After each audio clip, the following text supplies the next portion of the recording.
Dengan senjata tradisional seperti tombak lurus, umban tali, pedang, ranjau dapat membuat Belanda kewalahan sehingga perang bisa berlangsung lama, yaitu lebih kurang 6 tahun.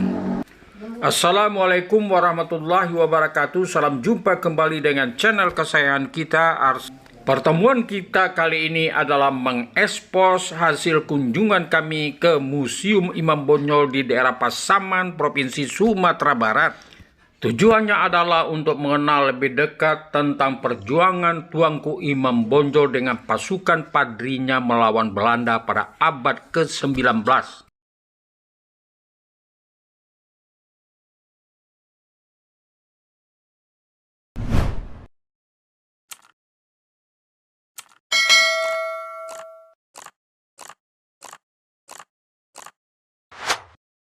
Saudaraku, Tuanku Imam Bonjol dengan nama asli Muhammad Shahab adalah anak seorang ulama besar yang bernama Banyanuddin Shahab, lahir pada tahun 1772, dan beliau belajar agama langsung dari bapaknya. Dan setelah dia dewasa, Tuanku Imam Bonjol diberi gelar Peto Sarif. Setelah dewasa, beliau ditunjuk oleh Tuanku Nan Renceh dari Kamang yang merupakan pemimpin dari Harimau Nan Salapan untuk menjadi imam bagi kaum padri di Bonjol. Akhirnya beliau dipanggil dengan nama Tuanku Imam Bonjol. Oke, saudaraku, untuk mengenal dan memahami tentang Imam Bonjol serta kaum padri melawan Belanda, mari kita kunjungi Museum Imam Bonjol yang berada di Kecamatan Bonjol, Kabupaten Pasaman, Sumatera Barat. Begitu kita sampai di halaman museum, kita disambut oleh sebuah patung Imam Bonjol yang mengendarai kuda putih dengan gagahnya dalam posisi mengangkat pedang untuk menyerang Belanda.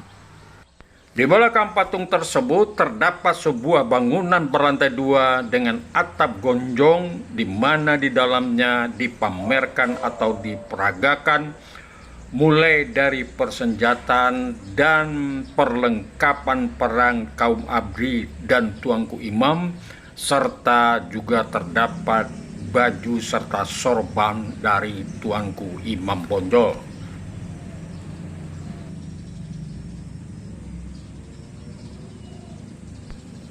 Saudaraku, untuk mendapatkan informasi yang utuh, kami dipandu oleh Pak Denny, seorang pegawai Museum Imam Bonjol, untuk menjelaskan sesuatu hal tentang benda-benda yang diperagakan pada Museum Imam Bonjol tersebut. Naskah yang ditulis oleh anak Tuanku Imam Bonjol yang bernama Nak Ali Sultan Saniago. Itu cerita dari masa hidup Tuanku Imam Bonjol dan sampai ke pengasingan di Manado. Ada sebanyak 416 halaman naskah itu yang telah diartikan dari bahasa Melayu kuno ke bahasa Minang sedikit-sedikit dan bahasa Indonesia. Menurut Pak Denny, lukisan Tuanku Imam Bonjol yang dipajang di sini lebih mendekati dari bentuk sebenarnya. Oke, saudaraku, mari kita lihat jenis persenjataan kaum padri melawan Belanda.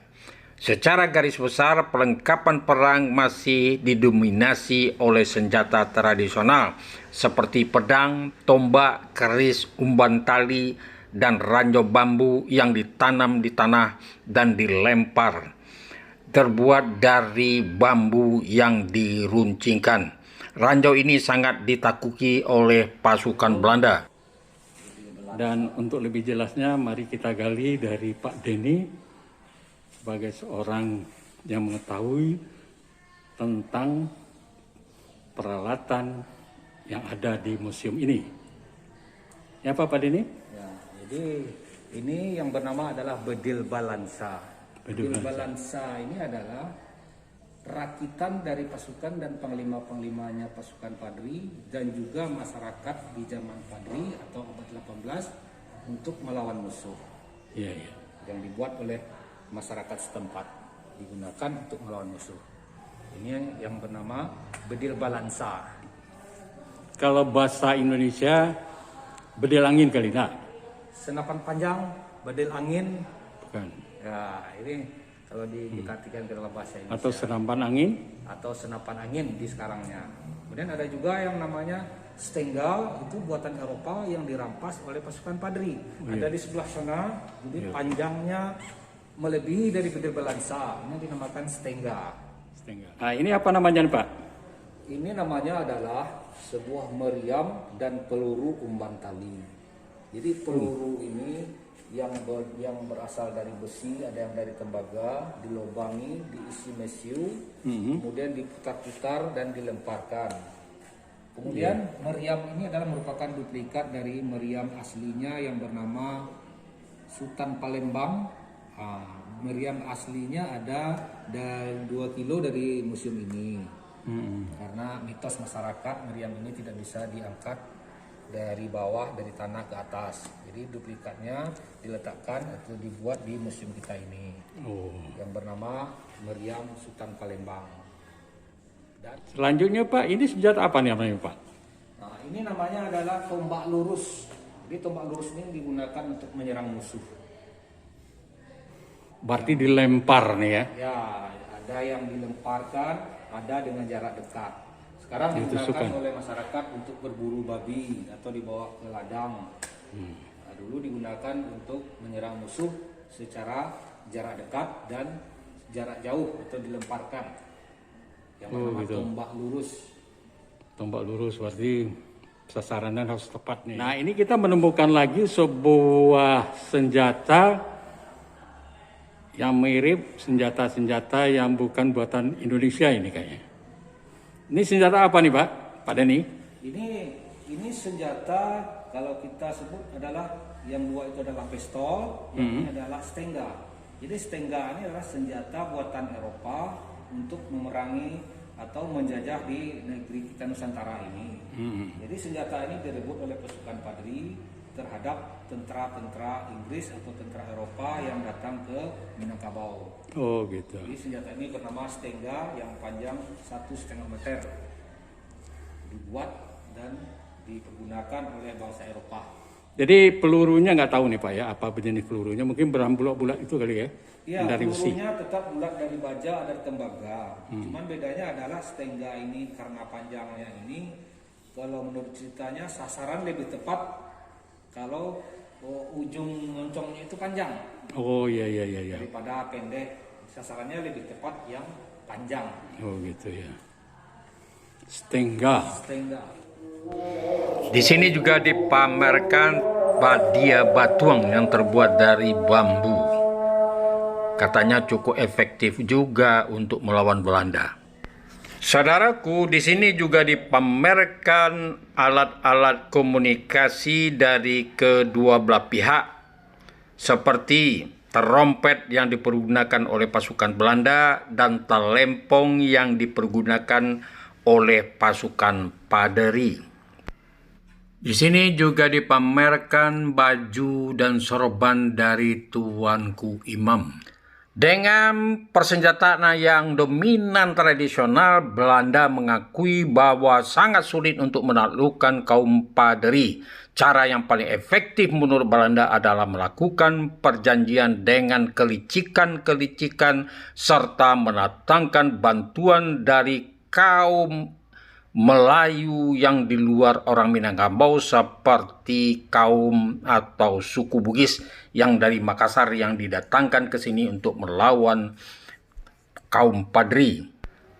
Menjelang akhir dari perang Padri, benteng yang paling sulit untuk ditaklukkan itu adalah benteng yang ada di Bukit Tajadi. Bentengnya dengan kecuraman yang hampir vertikal dan dikelilingi dengan parit yang sudah diisi dengan air dan ranjau bambu di dalam air tersebut. Saudaraku, di Museum Imam Bonjol itu juga dibuat ukiran diorama bagaimana Tuanku Imam Bonjol menghadapi Belanda. Ini dia diaromanya. Yang berwarna emas ini adalah tuanku Imam Bonjol. Di belakangnya terdapat pasukannya kaum Padri, mulai dari bersenjata tombak sampai kepada bersenjata stenggan. Imam Bonjol terlihat memegang pedang dalam posisi menyerang, dan ini adalah posisi dari pihak Belanda yang dengan kekuatan penuhnya mencoba menyerang kaum Padri dengan komandannya tuanku Imam Bonjol. Oke saudaraku, perang Padri akhirnya juga akan selesai dengan ditahannya tuanku Imam Bonjol dan terakhir dibuang ke Manado dan meninggal di Manado pada tahun 1864.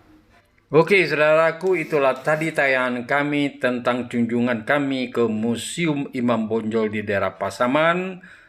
Dan di sini kita bisa dapat melihat peninggalan-peninggalan sejarah, terutama dari peninggalan perang Padri dan tuanku Imam Bonjol.